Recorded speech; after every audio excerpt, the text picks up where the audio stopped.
of explain why we actually do what we do. why you... Welcome back to Event365, friends. I'm Rebecca Rutherford, Director of Bunkerback Digital. This is Silent Ange, and for episode 9 we're going meta. Are you ready for this? It's a marketing video production about marketing video production. So what's up with the introspective topic selection? Glad you asked. You see, like many things in life, it all goes back to Mark Zuckerberg.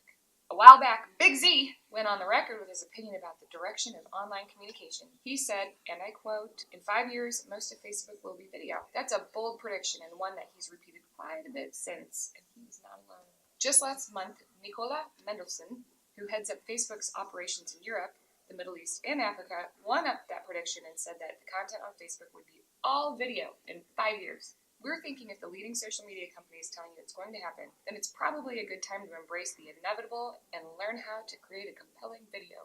Let's dive in! Step 1, planning. The first rule of planning a good video is to plan it like your success depends on it, because it does. Depending on what style you're after, you need to begin with a script and or a storyboard. At the very least, you need to define your message, design a hook, and figure out how you're going to tell the story. Step 2, casting. Choose your on-camera talent according to their ability to entertain and captivate an audience. In the biz, we call this charisma, or stage presence if you prefer. The best way to figure out who's got the good stuff is a screen test. Just get them in front of a camera and see what happens. Things like this. Things like that. Exactly. Step 3, choose a setting. Pick a location that makes sense for the story you're telling. Keep in mind, however, that where you shoot is also going to impact the kind of equipment you'll need.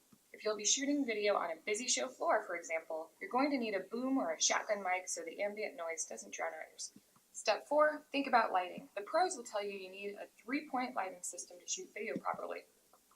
A main light to illuminate the subject, a secondary light to eliminate the shadows, and a light that makes the subject pop from the background. If you can make that happen, by all means, do. But sometimes you just gotta do as Tim Dunn says and make it work. If professional lighting ain't happening, use a sheet of white poster board or an actual whiteboard to bounce light onto your subject and eliminate unflattering shadows. Step 5, think about audio. If you're planning to do any on-camera interviews, a good shotgun mic is a worthy investment. A shotgun mic captures the sound directly in front of the microphone and rejects sounds from the side or the rear. That's probably a good thing.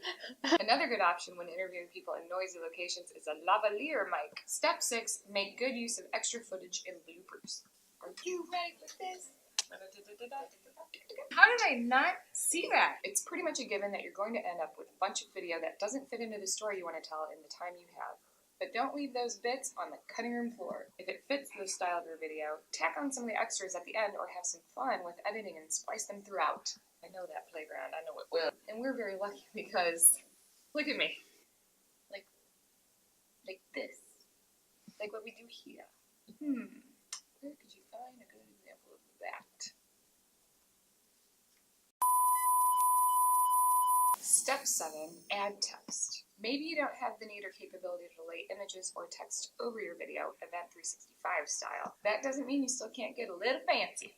YouTube's editing capabilities actually allow you to do this pretty easily to a finished video. Adding text to the lower third of the frame to identify the speaker or including a title screen or closing credits can really kick things up a notch. Finally, don't forget to leave your audience with some clear direction. Whether it's registering for your event, filling out an online poll, or visiting your social media profiles to check out additional videos and follow your accounts, be sure to tell people exactly what you want from them, and that is that. Thanks for joining us for this episode. Visit our YouTube channel to check out additional videos and follow us on Twitter and LinkedIn for more event-related tips and tricks. See what I did there? Catch you next time!